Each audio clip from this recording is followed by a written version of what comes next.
Zach, I want to chat with you a little bit about Ryan Day. Is the narrative around him, is the last 3 years, is it fair based on the results in Columbus, or is he kind of being held to a too tough of a standard? What are your thoughts on just the overall narrative on Ryan Day?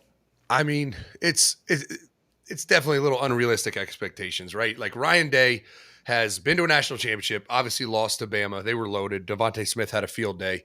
And then it wasn't the national championship, but we all know it was when they lost on that missed field goal to Georgia. So he's been at the doorstep. He just hasn't walked through the door yet. But the reality is this: up here is different than anywhere else I've been. Like, they live and die by that rivalry game. They really do. The fans, the alums. If you don't beat Michigan, boy, you better beat them next year. And losing 3 in a row up here, they don't care that you're a field goal away from winning a national championship, or you went to the title game and played Bama. You beat Clemson to get there. Nobody cares up here. If you lose to Michigan a couple of times, they are calling for your head. And that's what's going on right now. I mean, I don't think there's a person in the state of Ohio that thinks if Ryan Day loses to Michigan, he's going to save his job. Not one. Even if they go to the playoff? No, now if they won it all, Yeah, that would be the saving grace, right? Like, okay, well, he atoned for it by winning the national. But if you just go to the playoffs, everyone here will be like, it's Ohio State. Of course they went to the playoffs. Yeah. It's a 12 team. Like, no, it doesn't matter. If he goes 11-1 or 10-2, loses to Michigan and makes the playoffs and gets knocked out at some point, they'll be calling for his head, which is crazy, but they will.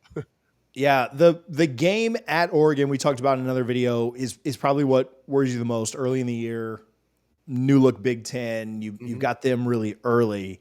What are your thoughts on Michigan going forward? Completely different era. They've sent a lot of guys to the NFL. Harbaugh gone, but an internal guy, so I don't think too much changes there. But thoughts on Michigan?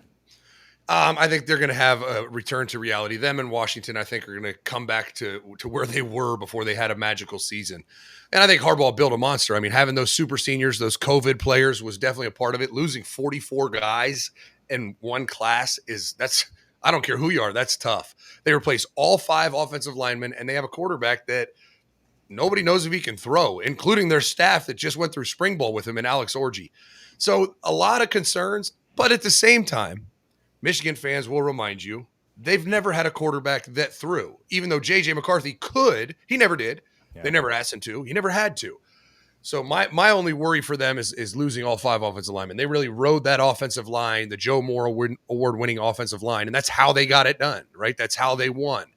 And now they got 5 new faces there. I mean, their schedule's not easy either. I mean, they got Texas at home, USC at home. I think Washington's going to be down. Oregon at home. They do get everyone except Ohio State at home, but that's 4 losable games right there. I think Texas is going to be really good. Oregon's going to be really good. Ohio State's obviously going to be really good. So I think they're going to have their work cut out for them. And Vegas has them at over under 9 wins. Like, that's crazy to me. You're talking about a 9-3 defending national champion. So yeah. I think it's going to be a come back down to reality year, but Michigan's still on the up and up. I mean, they did what I said they couldn't do with their style of offense and the way they run their program. They just did it. Prove me wrong.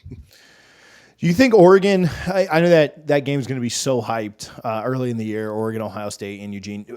Do you think Oregon navigates the Big Ten well, new conference?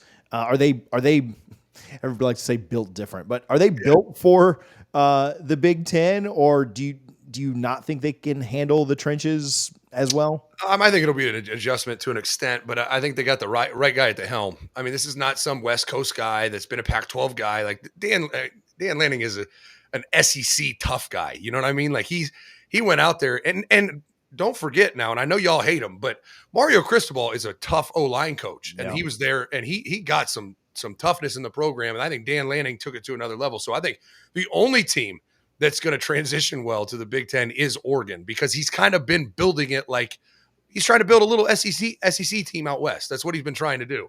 And I think the way he operates his practice structure, the way he recruits, the way they develop, I think they'll be fine.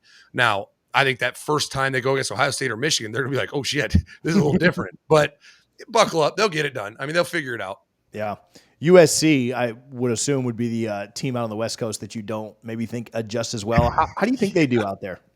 I think they're going to get their skirts lifted up and exposed. I mean, I, I like Lincoln Riley, what he does offensively, but his program has always had one issue, and it's they can't play defense and they're not very tough. And of all the conferences in the world to go to, I don't know that the Big Ten is the one you want to come bring in that formula, or the SEC also. But I think unless this defensive coordinator he hired is just like a magic maker, somehow the defensive coordinator in Lincoln Riley's program is always awful.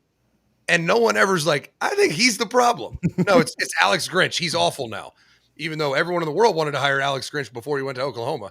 So I think he's got a Lincoln Riley problem when it comes to toughness and defense, and I don't see him fixing that this year. Yeah, I don't know that the Big Ten is the league you can finesse your way to winning. I feel like the SEC you'd have more success finessing your way. I mean, Lane's going to try and do it. I was say, look at Ole Miss. Look at Ole Miss. He's coming close. He hasn't got it there yet, but he's coming close. So you still have to have something there in the trenches, but I don't know. I could see USC getting off to an okay start, 3-1, whatever, right? And then just running out of gas. I just don't know that you can go for 60 points every week in the Big Ten, especially once it starts cooling off. So, Zach, where can people follow you? Where can they find your work? The best place is our website, menacetosports.com. We're all over social media, though. Any social media you have, Menace to Sports is our handle. So we're all over the place, man. Talked a lot about the Big Ten in this. We chatted with Zach in another video on conference realignment, specifically Florida State, Clemson, and others. Click the link on the screen right now if you want to check that out.